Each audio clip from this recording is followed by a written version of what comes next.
Un constat, un combat. Dans un monde où une information en chasse une autre, de crise en crise, toujours ramé dans le présent, bienvenue dans la zone libre pour prendre un peu de hauteur. Dans une société de plus en plus dysfonctionnelle confinant à la dystopie, pour éviter le pire, un constat, un combat. Aujourd'hui, en partenariat avec la revue Disruption, la revue libre d'avril, partie 5. Déjà la Bonsoir partie Gauthier. 5.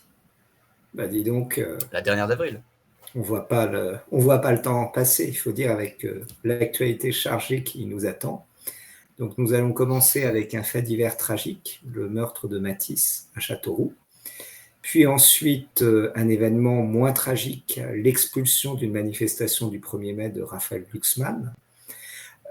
Puis de Raphaël Glucksmann, nous allons passer assez logiquement à la Géorgie. Nos auditeurs verront pourquoi, à défaut d'Ukraine. Mais nous allons beaucoup quand même parler d'Europe de l'Est, puisque nous allons commémorer l'anniversaire de l'intégration de 10 nouveaux pays de l'ex-Europe de l'Est en 2004, ça fait 20 ans déjà, avant de nous intéresser plus particulièrement à la trajectoire polonaise dans cette Union européenne élargie. Et donc, Noah, je crois que c'est toi qui veux commencer avec le premier sujet. Exactement. Pour résumer les faits et les préciser pour ceux qui ne sont pas au courant, ce lundi 29 avril a eu lieu à Châteauroux, donc Saint-Denis de Châteauroux, si je ne dis pas de bêtises, ou alors c'est le nom du quartier, je ne sais plus exactement, un incident tragique. Un adolescent de 15 ans, Matisse, est mort des suites d'une altercation, on va dire, avec un autre adolescent, afghan ou d'origine afghane, mais il est précisé dans l'article que j'ai lu qu'il était afghan, issu de parents de parents afghans régularisés. Et donc, les faits sont que ces deux adolescents qui étaient ensemble au niveau d'un parc d'amusement, enfin, ou un square, qui se fréquentaient apparemment, ça dépend des versions, mais de loin, au moins ils se connaissaient de vue, se retrouvaient à faire un freestyle, une improvisation de bataille de rap,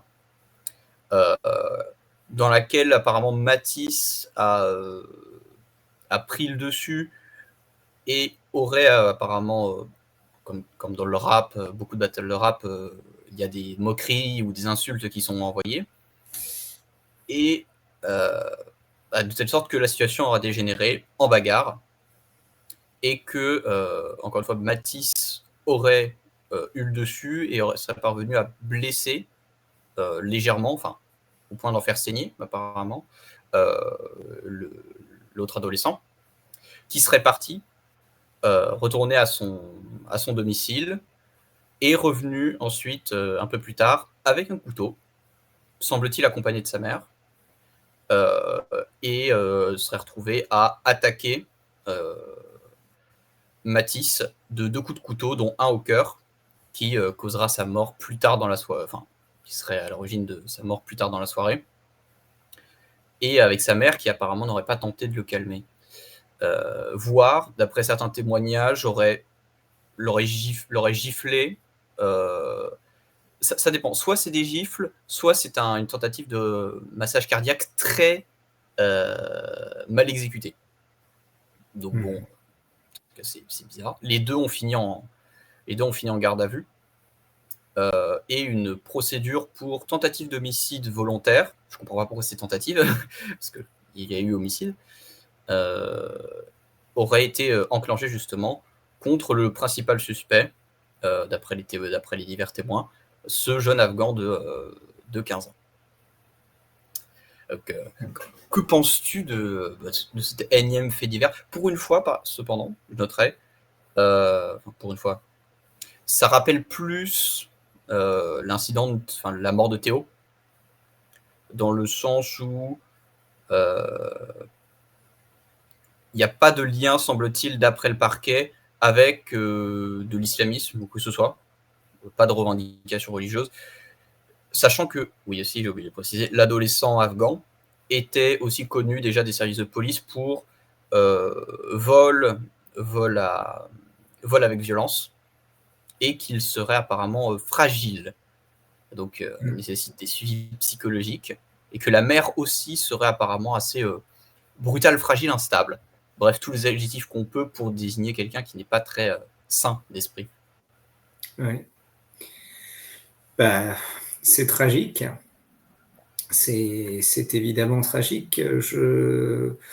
C'est toujours un petit peu le problème, notamment des battles de rap, puisque le rap est quand même une musique qui repose théoriquement beaucoup sur le second degré, notamment les battles, puisque le principe des battles, c'est quand même d'insulter l'autre, de le chambrer. Il faut accepter l'attaque. Ouais, mais quand on est dans le second degré avec des gens qui sont très premier degré, comme disait l'autre, on peut rire de tout, mais pas avec n'importe qui. Et je pense que c'est un petit peu là-dessus, il y aurait quand même une mesure à avoir. Je pense que c'est pas très intelligent de faire des batailles de rap entre jeunes de 15 ans, plein de testostérone, qui en plus sont un petit peu bagarreurs. Je pense qu'il y a des occupations qui sont plus fécondes, le macramé, la PlayStation. Au moins, il y a moins besoin de compter sur le second degré d'une personne qui est, comme on dit, avec un profil fragile, et quand même une propension à la violence qui dénote un petit peu par rapport à la norme couramment admise dans nos sociétés. Alors, je sais qu'on va dire que le nombre de morts ne cesse de diminuer, notamment sur les attaques avec violence, avec les armes blanches. J'espère que c'est dû à tout simplement une pacification des mœurs et non pas au progrès de la médecine de ville qui permet souvent de sauver des gens qui seraient morts il y a une quinzaine d'années. Mais globalement, on peut dire quand même que c'est quand même mourir pour une battle de rap, c'est quand même un petit peu inutile. Voilà, je sais pas toi si tu as d'autres choses à dire.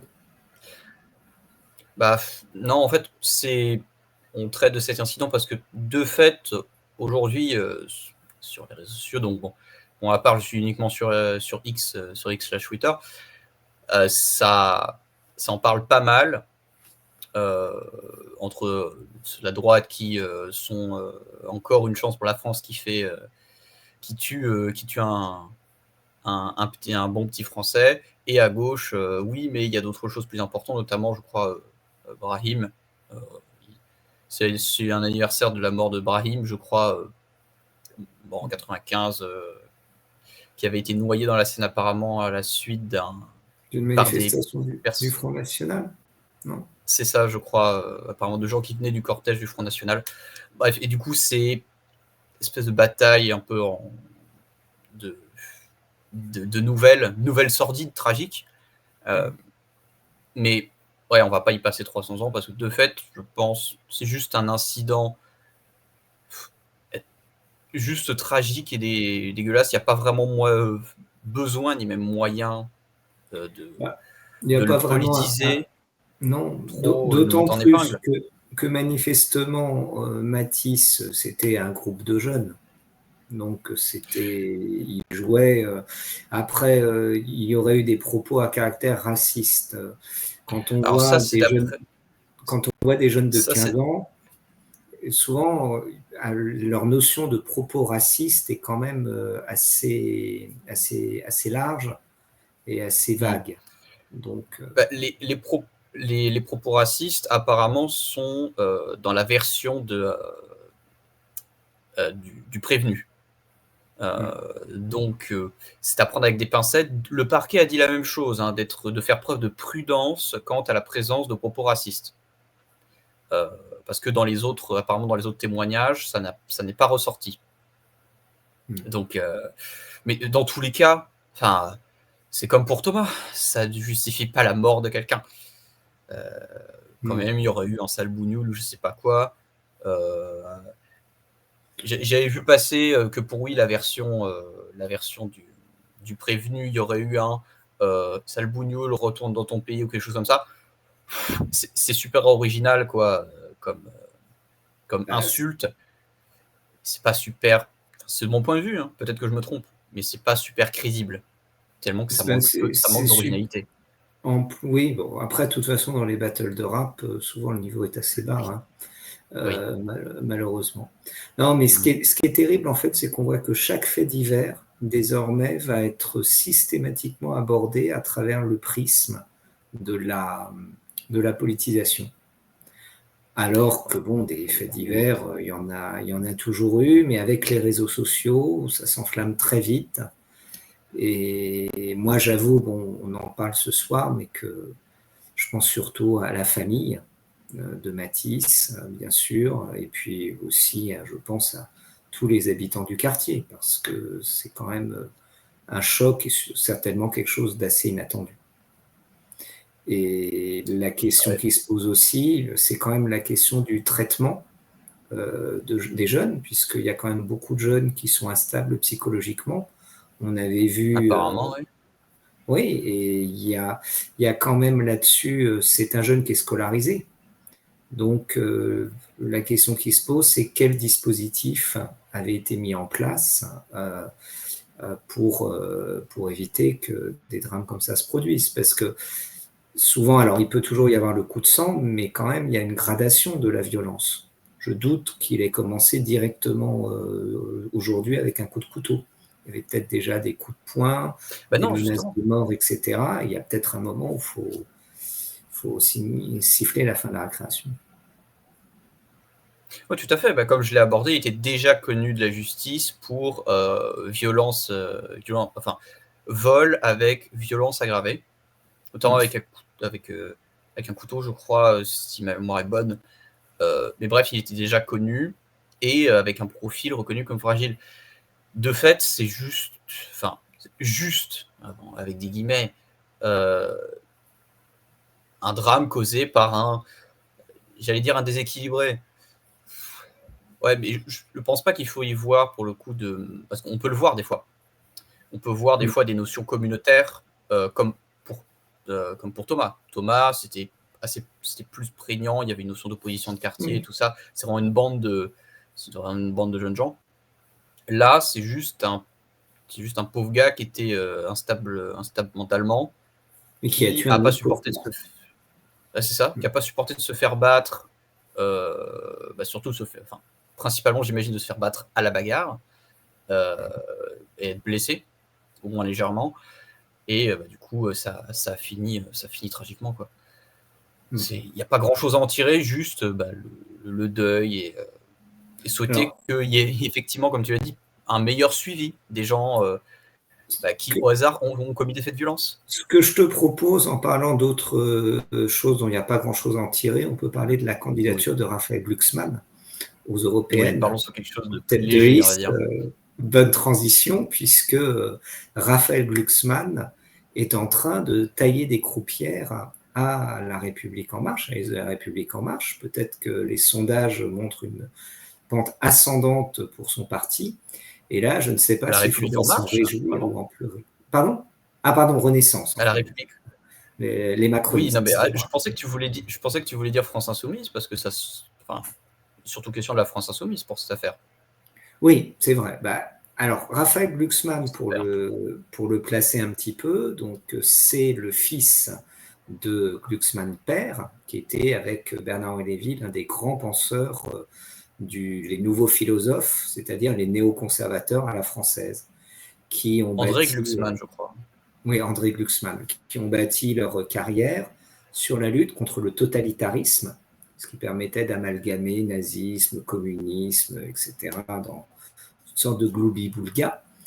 Et donc, très vite, cette attaque contre le totalitarisme, on va dire, va quand même beaucoup cibler les ennemis des États-Unis, notamment à l'époque des néoconservateurs, et principalement la Russie. Là-dessus, l'axe du mal. Voilà, l'axe du mal. Raphaël Glucksmann va être, lui, dans le pivot du bien, si j'ose dire. C'est-à-dire c'est un homme complet, cosmopolite, qui aime voyager.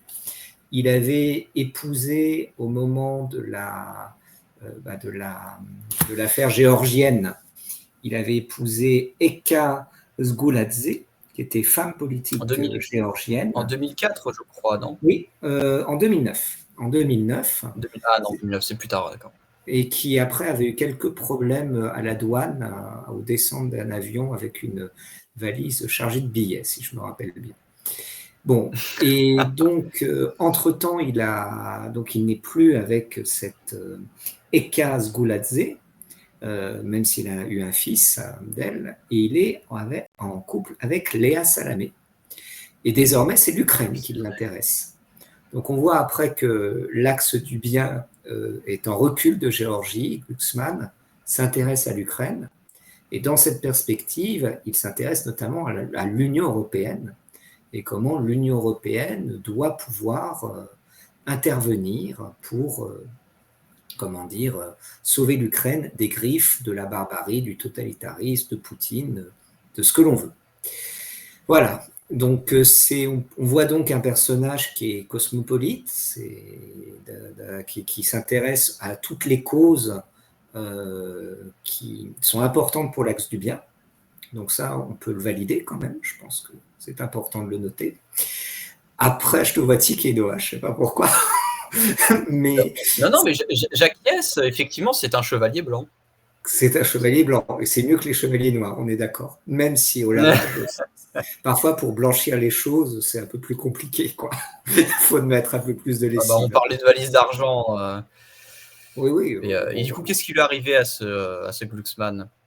Eh bien, en fait, alors, c'est pas sur l'Ukraine, c'est sur la Palestine, parce que s'il demande à cesser le feu de l'avis des gens de la République, de la France insoumise, j'allais dire la République, lapsus révélateur, eh bien, il n'est pas assez virulent envers Israël. Et donc, lors d'une manif du 1er mai, il a été expulsé. Alors, Jean-Luc Mélenchon condamne, mais Glucksmann dit quand même que c'est de la faute à Jean-Luc, parce que Jean-Luc a créé un discours, un petit peu violent dans la vie politique française. Quoi? Pardon? Très pro-Palestine. Très pro-Palestine aussi. Enfin bref, on voit qu'il y a un mélange entre un marigot politique, une course à l'échalote et un personnage quand même, Glucksmann, qui me laisse assez rêveur, je l'avoue. Je sais pas toi ce que tu en penses. Ce que je vois dans l'article dont tu parles, il y a le terme de gauche irréconciliable qui est utilisé par un député écologiste, je crois. Entre cette gauche PS et France Insoumise. Il faut savoir que Raphaël Glucksmann a ciblé comme cause de son exclusion de la manifestation Révolution permanente et Jeunesse communiste, si je ne dis pas de bêtises, et la France Insoumise. Et c'est les jeunes communistes, notamment de la Loire, qui ont revendiqué l'action, alors que la France Insoumise a, comme tu l'as dit, Jean-Luc Mélenchon a condamné son expulsion et a dit que non, c'est pas nous. C'est pas nous. Et ouais, ça rappelle en fait ce qu'on avait déjà abordé. On l'aborde presque chaque semaine, j'ai l'impression. On radote. Oui, le fait que la critique politique s'oriente vers la critique de la gauche radicale, entre guillemets, de la France insoumise. Glucksmann le dit lui-même, ou alors c'est Mélenchon, je ne sais plus. Attention que je ne dis pas de bêtises, mais quelqu'un a dit ça, que il y avait des manœuvres et une campagne qui était menée contre son parti plutôt que contre le Rassemblement national. Et de fait, j'ai l'impression qu'on revient à cette espèce de vieille opposition des gauches. Je ne sais pas si tu vois un peu le genre, mais la bonne gauche... Jules Guesde et Jean Jaurès, par exemple. J'avais plus en tête la SFIO et Parti communiste après Seconde Guerre mondiale. La gauche qui participait au cordon sanitaire contre les communistes et les gaullistes aussi. cette gauche respectable, on va dire, en opposition à la gauche, à la vilaine gauche révolutionnaire. Ça m'y fait un peu penser, même si les situations ne sont pas exactement les mêmes, on est d'accord. Ouais. Alors, moi, j'apporterais peut-être une nuance là-dessus, c'est que je crois qu'il y a un véritable tournant de l'extrême gauche, qui existait peut-être pas à l'époque, puisque bon, les stalls étaient ce qu'ils étaient, mais c'était quand même très structuré intellectuellement. Là, j'ai l'impression qu'il y a dans cette extrême gauche énormément d'intellos précaires, c'est-à-dire de gens. Militantes, enfin, c'est surtout les bases. C'est les Oui, bases militantes qui oui. sont Donc, violentes, dangereuses surtout.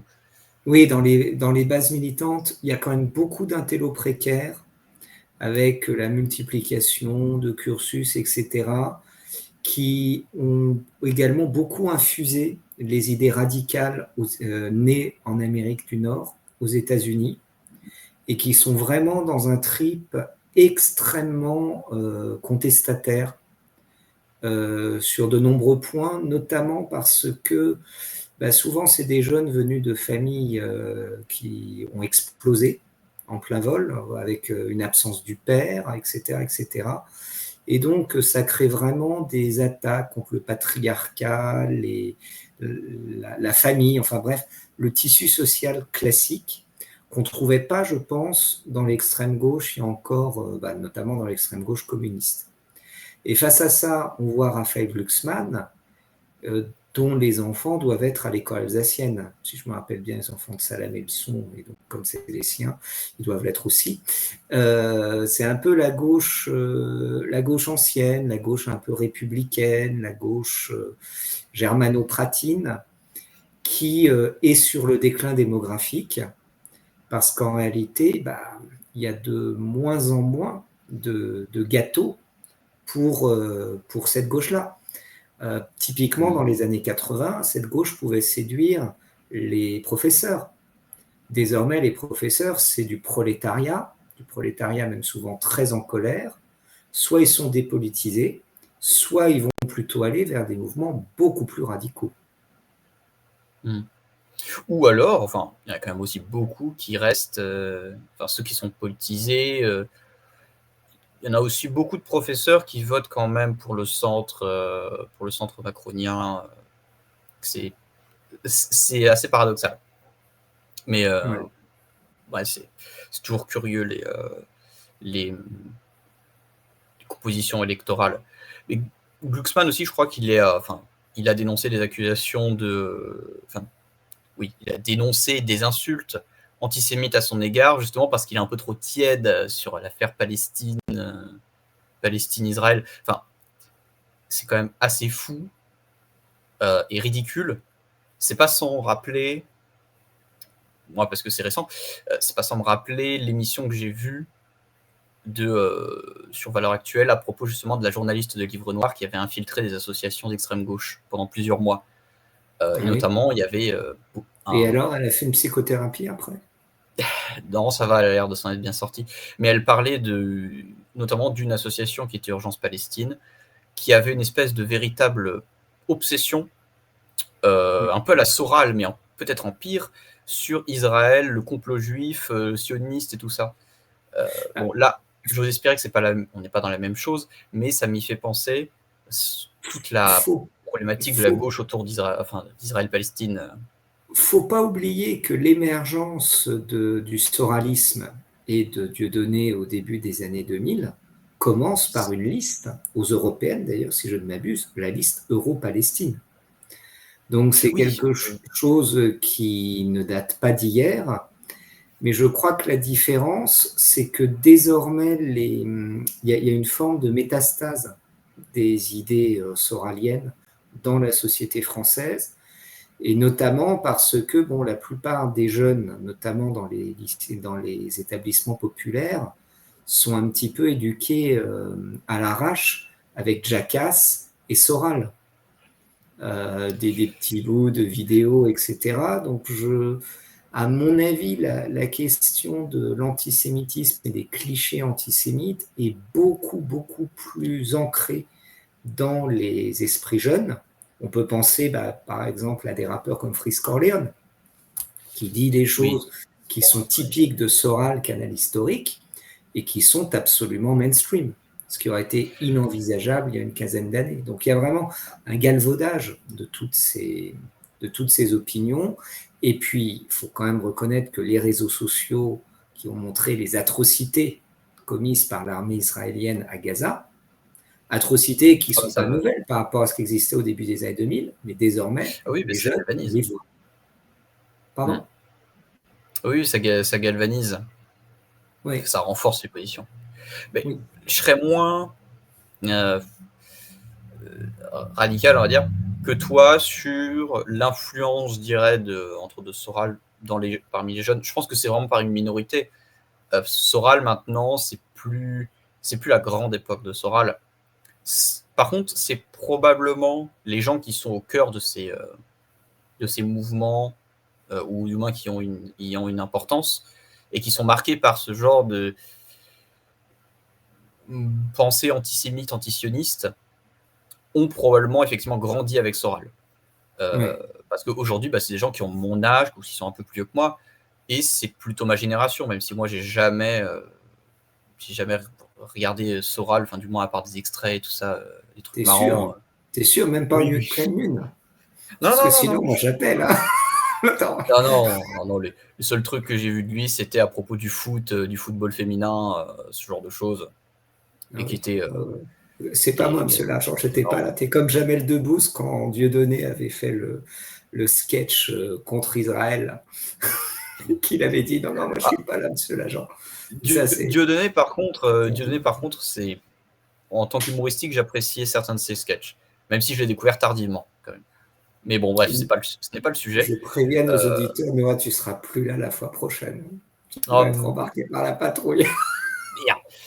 Mais tout ça pour dire que je pense qu'effectivement, il a eu une importance structurante, relative, sur une partie des gens qui sont aujourd'hui dans des associations, ce genre de choses. Parce que, Soral, il est de gauche. Hein. Et puis, il est de gauche, c'est un ancien marxiste, je crois. Ça correspond à ce que beaucoup. Et puis, il faut pas oublier non plus que dans les cohortes d'étudiants qui désormais vont en sciences sociales, etc., et vont fournir le vivier de ces associations d'extrême gauche, il y a de plus en plus d'étudiants qui sont originaires d'un cercle culturel très, très, favorable à la Palestine, du fait de leurs origines religieuses ou culturelles, ce qui n'était pas encore le cas il y a 20 ans. Où il y a 20 ans, l'accès à l'université était pour ces populations beaucoup plus difficile. D'une certaine manière, c'est aussi une forme de témoignage d'une progression sociale et d'une plus grande intégration au débat.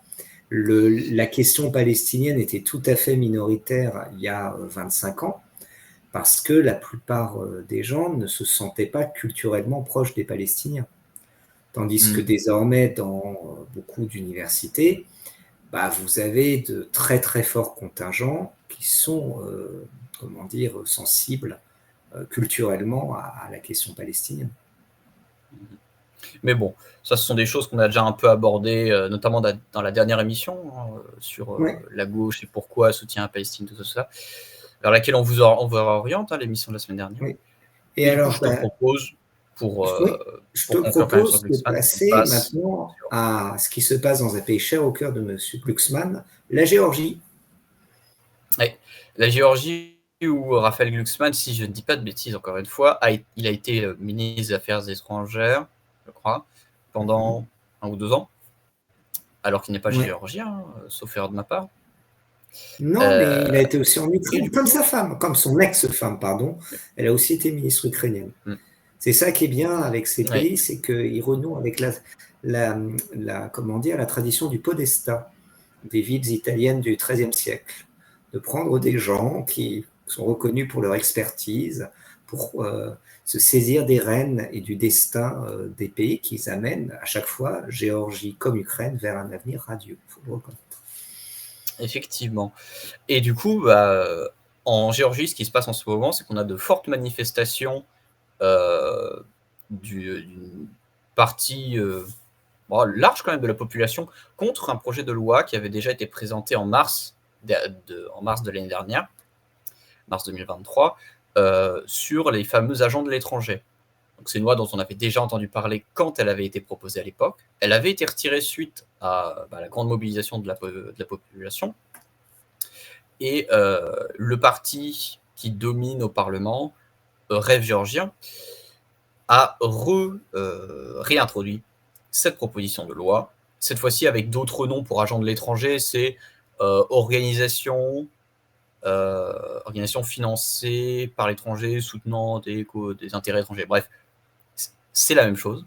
Et il serait question en fait de faire enregistrer dans une base de données, que les associations touchant plus de 20% de leur argent de la part de l'étranger, simplement, soient enregistrées et fassent des rapports de finances annuels. Et l'Union européenne dénonce, les États-Unis dénoncent aussi, c'est la mauvaise voie, ça vous éloigne de la voie de l'intégration à l'Union européenne, vu que la Géorgie est un État candidat officiel. Ça va contre la liberté d'expression, d'association et tout ça.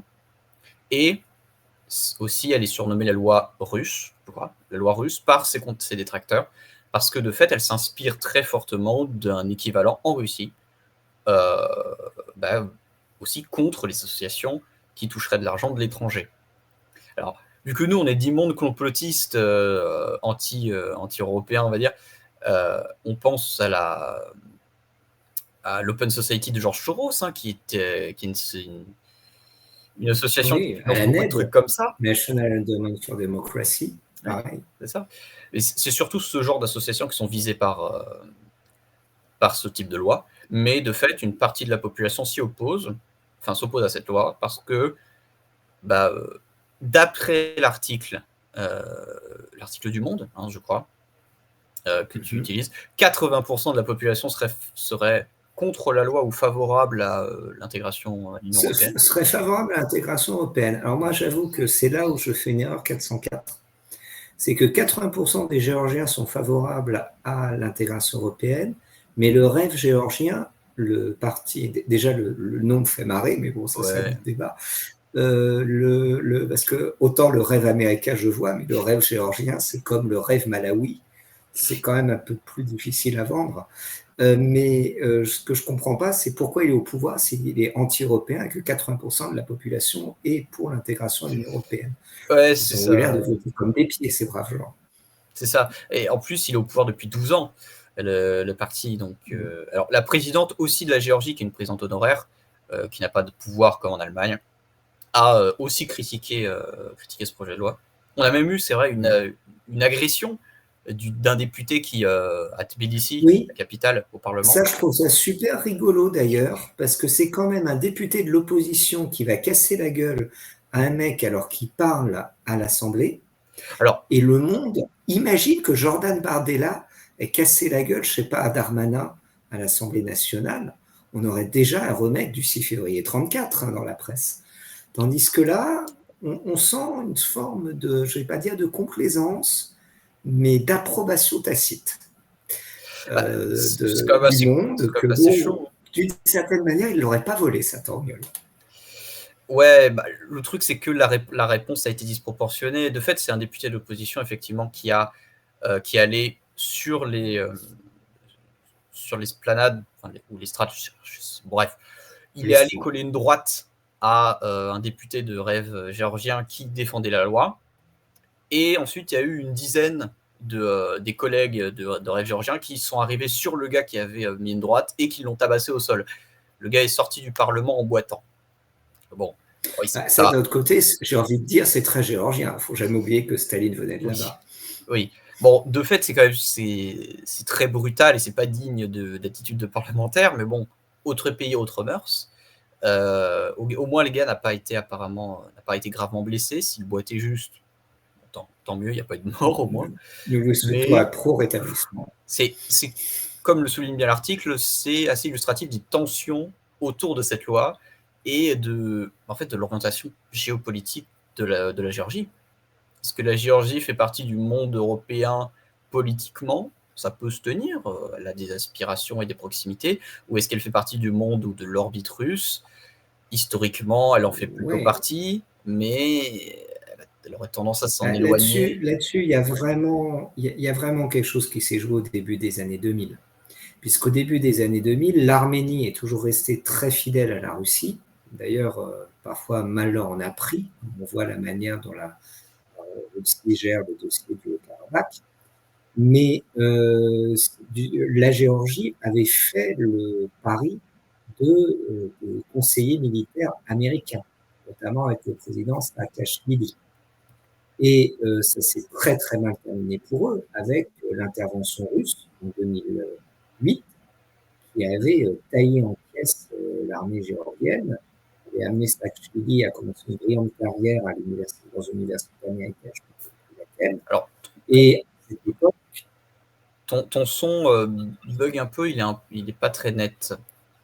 pardon, là il est meilleur maintenant? Oui, il est meilleur. Il est meilleur comme ça, oui.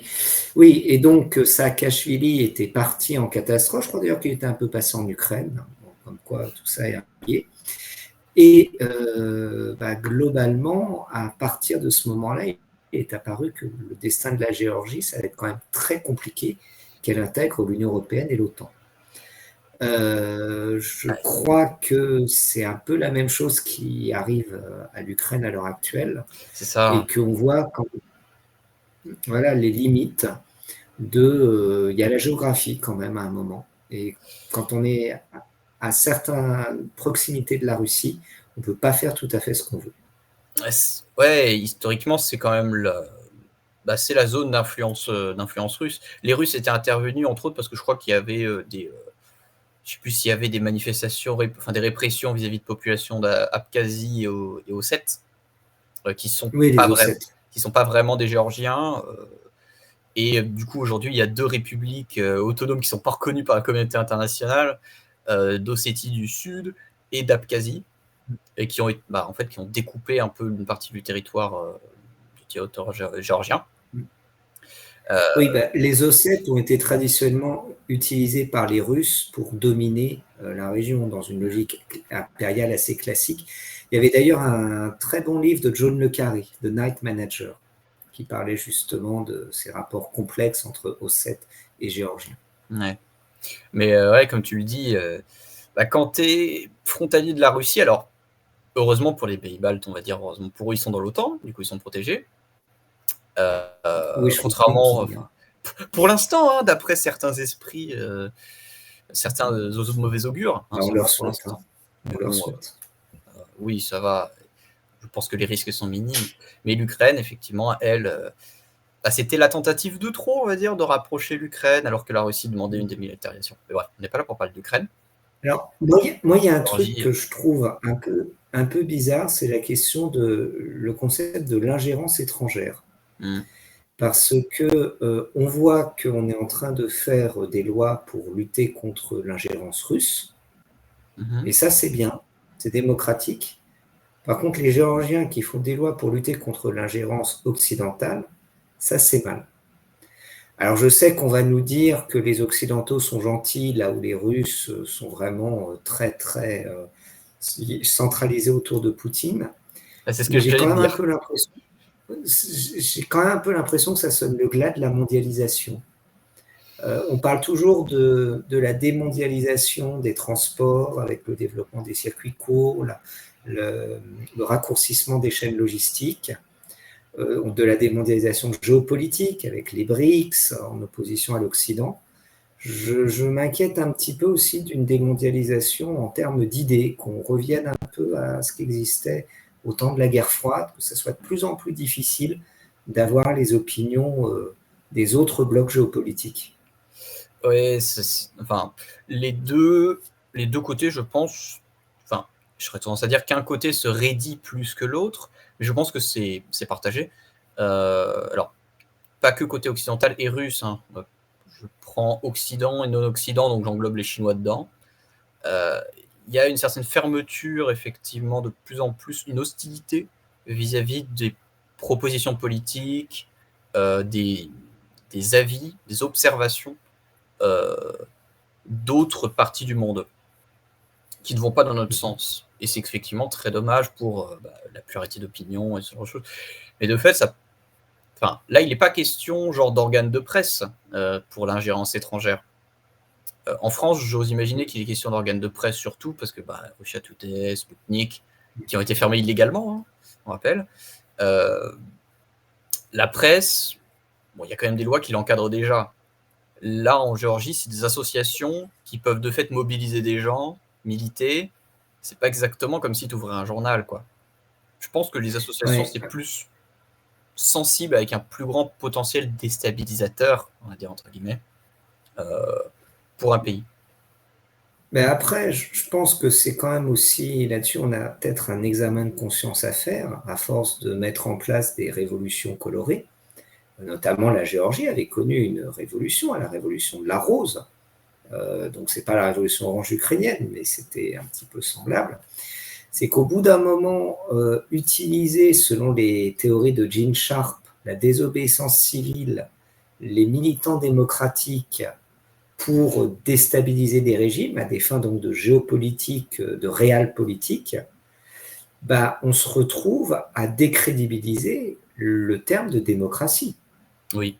Et ça, c'est dramatique parce que on peut imaginer qu'il y a énormément de militants de terrain qui sont dans des organisations financées par le National Endowment for Democracy, par la Fondation Soros, qui sont des militants sincères et qui sont en première ligne de la répression. Donc, ça pose la question de la démocratie, c'est bien, mais comment est-ce qu'elle émerge?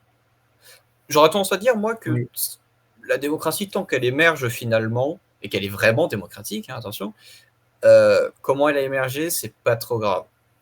Alors, sauf si elle avait émergé dans un énorme bain de sang, là, par contre, c'est compliqué. Mais... Robespierre, on t'a vu. Ouais, la démocratie... Bon. Non, je pensais surtout, pour le coup, à la Troisième République, mais là, c'est un autre bordel. Mais la démocratie, c'est... Dans tous les sens du terme, d'ailleurs. Oui, tout à fait. C'est très, très complexe. On pourrait en parler dans une autre émission consacrée à la démocratie, son avènement, tout ça. Ça pourrait être très intéressant, j'imagine, comme débat. Mais bon. Hilarion Sauvage nous rappelle dans le chat que apparemment la loi géorgienne est calquée sur les lois FARA des États-Unis, qui de fait, surtout elles, qui ont été utilisées contre les communistes et tout ça pendant la guerre froide. Donc, si le Premier ministre géorgien a effectivement accusé les pays européens d'avoir des lois similaires à celles qu'il prépare en Europe, ce que Scholz a démenti, il n'a pas dit pour les États-Unis. Donc effectivement, c'est peut-être bel et bien le cas. Dans tous les États-Unis qui sont les grands maîtres, le grand chantre du camp occidental, mais eux, ils se protègent depuis longtemps. Enfin, oui, ils se protègent leurs intérêts. Mais bon. Donc, concluons sur ce sujet quand même, parce qu'il nous en reste 2. Pour ne pas oui, parce que la Géorgie est en train de se rallumer au moment où l'Ukraine commence à rencontrer de grosses difficultés. On voit que les choses bougent. Alors, en parlant de choses qui ont bougé dans le passé, j'ai aussi noté un article du Monde qui rappelait que nous fêtions le 1er mai les 20 ans de l'élargissement à l'Est, avec 10 pays qui étaient rentrés. Et ça avait été prolongé en 2007 par l'intégration de la Roumanie et de la Bulgarie. Donc c'était quand même à l'époque un sacré morceau, avec notamment un géant démographique, la Pologne, 38 millions d'habitants, ce qui n'était pas rien. Et à l'époque, l'enjeu était celui de la convergence, c'est-à-dire que le niveau de vie des Européens de l'Est tende à se rapprocher de celui des Européens de l'Ouest. On peut dire que si l'objectif n'a pas complètement été atteint en 20 ans, il y a quand même de très nets progrès qui ont été faits grâce à des transferts massifs, et notamment avec la réindustrialisation européenne qui est allée en priorité vers ces pays, puisque les entreprises chinoises ont délocalisé plutôt en Europe de l'Est pour se préserver des risques géopolitiques. Main-d'œuvre moins chère. Donc là-dessus, oui aussi, bah oui, c'est moins cher. Après, d'un point de vue, est-ce qu'on a eu une crise d'indigestion? L'article du Monde dit que non, étonnamment, et rappelle notamment les propos de Jacques Chirac, comme quoi il aurait dit aux Européens de l'Est qui avaient été pro-américains lors de la crise en Irak en 2003 qu'il aurait mieux valu qu'ils se taisent. Ils ont présenté un peu ces propos comme des propos absurdes d'un autre temps, alors que grâce à la guerre en Ukraine, la lumière, l'épiphanie sur le chemin de Damas est arrivée à Emmanuel Macron, qui à Bratislava a dit « Nous aurions dû plus vous écouter sur la Russie ». Donc oui, peut-être que les pays d'Europe de l'Est ont pris du poids en Europe, dans l'Union européenne. Est-ce que c'est un bon poids ou est-ce qu'il faudrait utiliser un peu la méthode Duncan pour amincir tout ça? Le débat reste ouvert. Est-ce que c'est de la mauvaise graisse ou pas? D'autant plus que l'article cite également la peur du plombier polonais en 2005, qui aurait pour le référendum. Oui, pour le référendum, qui aurait poussé les Français à voter non. Mais ce qu'on remarque, c'est que depuis ce référendum de 2005, les projets d'approfondissement démocratique de l'Union européenne ont disparu. Toute la dimension Europe-puissance comme Europe démocratique, qui était quand même portée dans l'après-guerre froide par le traité de Maastricht, qu'on l'aime ou pas, ont disparu parce qu'on s'est rendu compte de l'évidence, c'est qu'une fois qu'on avait intégré l'Est, on était trop nombreux pour être à la fois l'Europe puissance et l'Europe démocratique. Bah, tu vois, l'article, quand je l'ai lu, j'ai pas eu la même impression que toi. J'avais l'impression qu'il était quand même plus mesuré, du moins sur le côté, que oui, il y a eu des difficultés quand même dans l'intégration des pays d'Europe de l'Est, même si effectivement il dit que oui, il n'y a pas eu de crise d'indigestion. Mais ça m'avait l'air d'être le cœur du sujet de l'article. Est-ce que l'Union européenne ne s'est pas agrandie trop vite? Bon, au-delà de notre avis que l'on peut avoir sur l'Union européenne en général, est-ce que ça a été bon pour l'Union européenne d'accepter autant de pays si rapidement après la réunification allemande, qui a quand même bouleversé pas mal de choses économiquement en Allemagne, parce que l'Est était beaucoup plus pauvre que l'Ouest, et aujourd'hui ça pèse encore sur l'Allemagne. Et de fait, même s'il y a eu un gros rattrapage qui a été constaté par les pays d'Europe de l'Est, beaucoup d'argent y a été injecté et la situation n'est pas encore vers l'uniformisation économique, on va dire notamment au niveau du salaire minimum, que l'on pourrait souhaiter pour une union économique qui soit égale ou équitable dans l'Union européenne.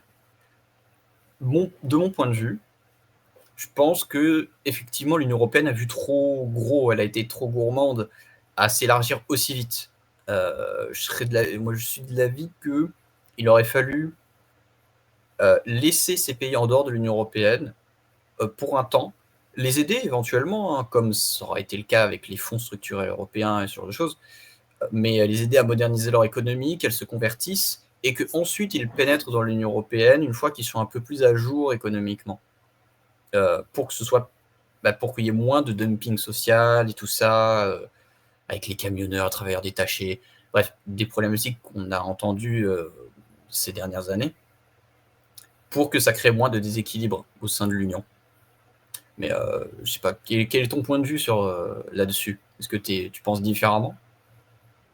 C'est impressionnant, moi, par exemple, dans mon petit village savoyard, de voir à quel point les gens qui construisent désormais les chalets sont des travailleurs détachés d'Europe de l'Est. Donc, on présentait toujours le plombier polonais comme une mauvaise polémique. Maintenant, c'est une réalité, très, très clairement. C'est toujours... En fait, le problème de l'Union européenne, c'est qu'elle n'a jamais su se déterminer si elle voulait être une puissance schmittienne, c'est-à-dire qui développerait son économie en élargissant son marché, ou si elle voulait être une puissance schumpeterienne, c'est-à-dire un peu sur le modèle des États-Unis, qui développait son économie par l'innovation technologique. Il faut se rappeler qu'en 2000, c'est la stratégie de Lisbonne, qui est la stratégie de transformer, ne rions pas, l'Union européenne comme l'économie la plus compétitive et la plus avancée technologiquement au monde à l'horizon 2010. Et il y a quand même un sacré paradoxe à vouloir à la fois ça, et en 2004, après, s'élargir à des pays qui vont nécessiter un effort en termes d'un budget européen qui est très minime pour arriver à la convergence. Donc, comme le disait ma grand-mère dans son infinie sagesse, qui trop embrasse mal étreint. Et on voit que c'est assez rigolo d'ailleurs quand on regarde les projets à l'heure actuelle, on acte le décrochage européen vis-à-vis des États-Unis. Donc, on veut redévelopper les technologies, mais en même temps, on va intégrer l'Ukraine. Donc, on prend les mêmes, on recommence les mêmes erreurs, et on applaudit des deux mains en klaxonnant vers le mur. Ça, on n'apprend pas des erreurs. Surtout que déjà, les problèmes qui se posent et posaient avec les travailleurs d'Europe de l'Est, détachés, tout ça, c'est déjà le cas avec certains travailleurs ukrainiens qui sont encore moins payés que les travailleurs polonais ou roumains, ce genre de choses. Donc, tout ça, c'est joyeux. Enfin, c'est joyeux parce que c'était vu comme la réunification de l'Europe et ce genre de choses quand ça a eu lieu, au moment d'allégresse, compréhensible. Parce que les positions des pays d'Europe de l'Est, et notamment les anciennes républiques socialistes, étaient très contentes et trop heureuses de se rapprocher des Européens et des États-Unis. Ça explique beaucoup leur position très, très atlantiste, parce qu'ils ont été un petit peu traumatisés par l'Union soviétique / Russie. Et donc, pour t'éloigner de quelque chose que tu perçois comme un danger, tu mets pleine balle vers celui qui est le plus opposé à ton danger, on va dire. Une fois, quelqu'un m'avait raconté une anecdote qui avait eu lieu à Varsovie avant l'intégration, je crois que c'était en 1998. Il y avait un groupe de Russes bourrés, pléonasmes, qui avaient foutu le bordel dans une gare à Varsovie. Et donc, du coup, ils avaient été arrêtés, détenus par la police. Comme dans les films américains, ils avaient demandé un appel téléphonique. Ils avaient appelé l'ambassade de Russie, genre à 1h du matin, pour dire voilà, on est détenus suite à une bagarre. Il paraît qu'à 3h du matin, il y avait la Russie qui appelait le président polonais en disant si vous ne les libérez pas, nous envahissons le pays. Alors, je ne sais pas si l'anecdote est véridique, mais ça montre quand même un petit peu l'état d'esprit dans lequel ils étaient, qu'on a un peu tendance à oublier. De même, ça je parle d'expérience personnelle, en 2001, pour qu'une lettre arrive de Pologne en France, il fallait attendre 2 semaines. C'est quelque chose qui peut nous paraître désormais complètement absurde. Donc, il y a une vraie réunification du continent, une intégration de l'Europe de l'Est dans l'imaginaire collectif européen, ne serait-ce que pour aller faire les enterrements de vie de garçons à Prague. Donc, oui, ça a changé les choses. Après, est-ce que ça les a changés pour le meilleur? Je crois que d'une certaine manière, ça fait l'Europe, mais en enterrant le projet européen, qui était l'Europe Oui, c'est ça. convergence.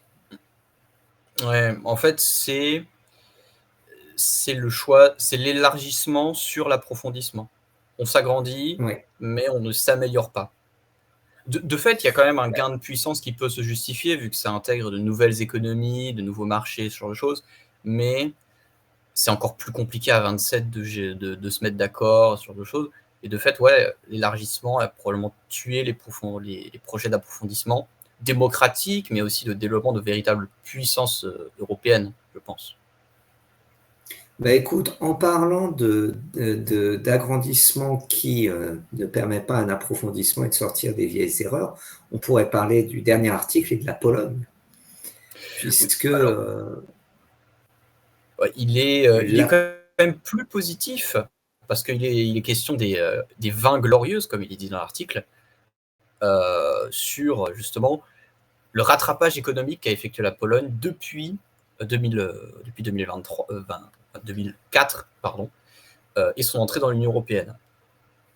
Rattrapage quand même qui est assez impressionnant. Donc, je cite directement les données de l'article. Depuis 2004, le PIB par habitant de la Pologne est passé de 49% à 82% de la moyenne de l'Union européenne. La moyenne de l'Union européenne, attention, hein. Parce que dans l'Union européenne, on rappelle qu'il y a la Roumanie, la Bulgarie, la Grèce. L'Italie du Sud. Oui, il est pauvre. Son PIB en valeur absolue a cru de 117%, enfin non, de 170, pardon, le salaire moyen a été multiplié par 5, enfin non, minimum, a été multiplié par 5 pour atteindre l'équivalent de 950 euros. Bon, c'est pas le SMIC français, mais c'est quand même déjà bien. Le salaire moyen a été multiplié par 3 pour atteindre 1450 euros aujourd'hui. Et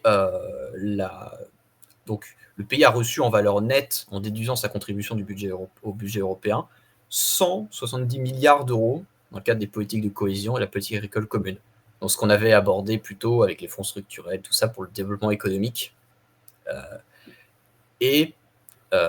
La Pologne a aussi su attirer près de 45% des 590 milliards d'euros d'investissements étrangers en direction des 8 pays de la région. Donc, les pays de la région, c'est Europe de l'Est.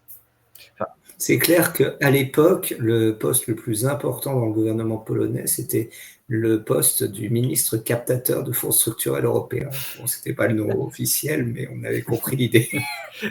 C'était pas un ministre, ou sous-secrétaire délégué aux relations à l'Union européenne, un truc comme ça, comme en France? Non, il y avait un poste ministériel dédié parce qu'il y avait vraiment des choses importantes à taxer. Pour faire la Manche, c'est le ministre de la Manche à Bruxelles. Voilà. Mais, on peut quand même constater qu'il y a un vrai rattrapage et il y a eu. Parce qu'aujourd'hui, apparemment, ça se calme. On est sur la fin de ces dites 20 glorieuses. L'économie, la croissance économique ralentit, même si elle est toujours là. Et la Pologne est aujourd'hui la 6e économie de l'Union européenne, sans être dans la zone euro. C'est-à-dire qu'ils ont toujours leur monnaie, le zloty. Et on souligne quand même une bonne performance. Il faut rappeler aussi que la Pologne a un passif historique. La Pologne, c'est pas non plus qu'on l'aime ou qu'on l'aime pas.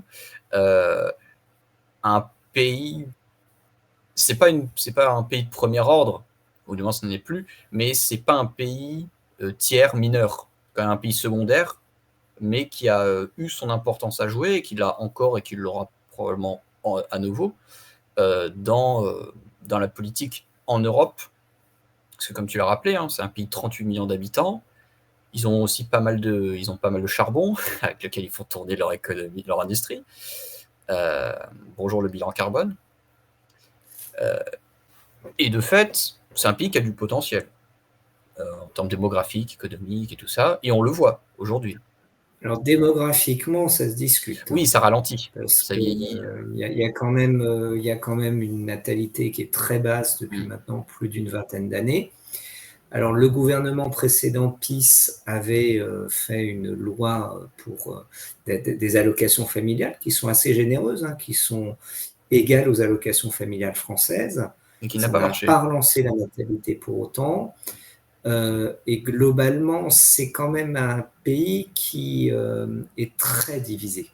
Il y avait un enthousiasme pour l'intégration à l'Union européenne lors du référendum qui avait été fait, si je me rappelle bien, en 2002, qui s'est quand même un petit peu essoufflé. Oui, on est passé de 77,5% de oui en faveur à l'adhésion à l'Union européenne à, comme le dit l'article, on est passé d'un euro-enthousiasme à un euro-réalisme.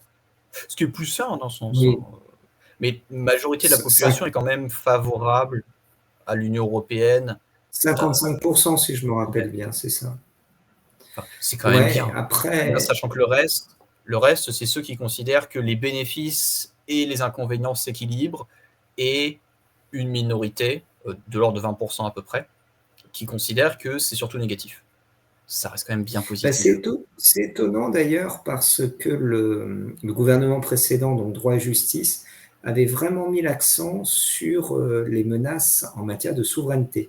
Ce qui est quelque chose quand même qui parle beaucoup aux Polonais, puisque le pays avait disparu pendant le 19e siècle et avait été quand même en souveraineté contrôlée pendant l'époque communiste. Mais on sent que le discours n'a pas vraiment pris. Donc il y a une minorité très politisée qui a mordu dedans, mais c'est sans doute des choses un peu trop complexes pour l'électorat. Voilà. Et puis il y a quand même la guerre en Ukraine. Parce que là, pourtant, ça aurait dû marcher avec la guerre en Ukraine. Hein. Enfin, quoique, à double tranchant, parce qu'il faut se ranger derrière l'Union européenne et l'OTAN, mais la Russie menace la souveraineté. Enfin, ça aurait pu marcher pour eux, je pense. En fait, le truc, c'est que c'est un peu le PiS a toujours voulu faire la politique un peu d'équilibre sur le modèle de ce qu'a fait Piłsudski au début, après la Renaissance polonaise, et aussi de jouer l'Intermarium. Oui, Międzymorze, ouais. C'est-à-dire en fait, de faire une zone pivot entre l'Europe de l'Ouest et la Russie, qui irait de la Pologne en gros jusqu'à l'Ukraine et la mer Noire. Le gros problème, c'est que c'est comme souvent les conceptions géopolitiques polonaises, c'est un peu fumeux par rapport à la réalité du hard power. Et je pense que la trajectoire de la Pologne est beaucoup plus d'être une sorte de citadelle avancée de l'OTAN face à la Russie une fois que l'Ukraine aura été vaincue.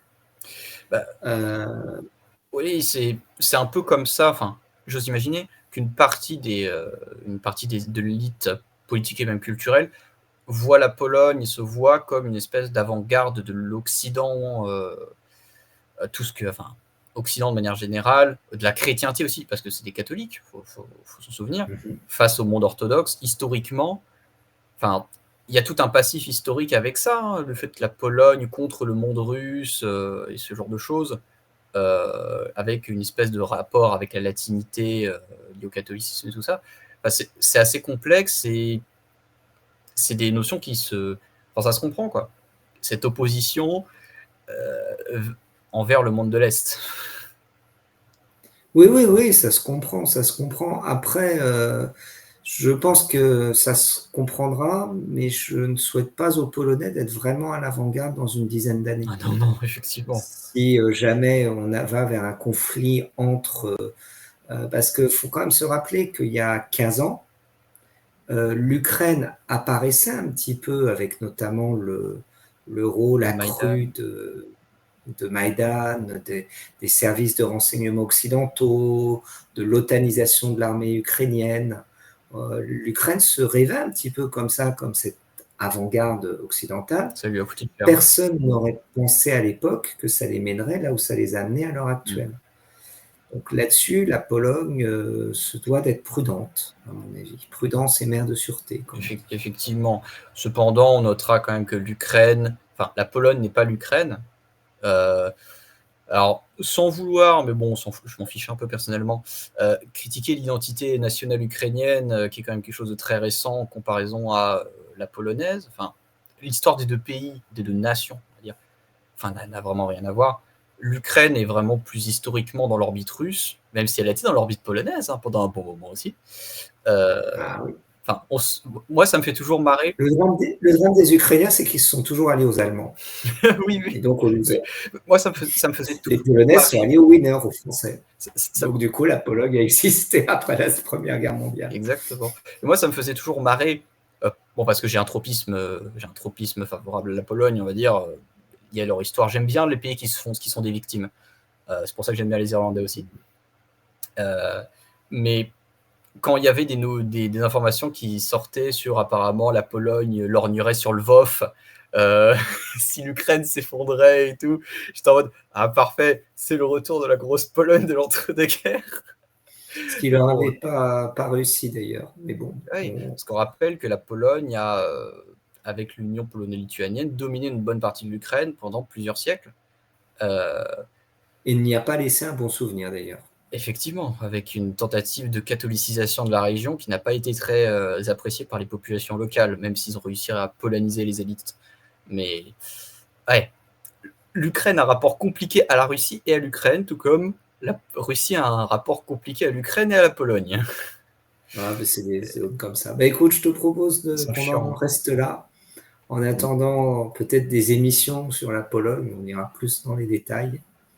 Et ben, donc, on peut souhaiter une bonne soirée à nos auditeurs. Effectivement. Bonne soirée à vous.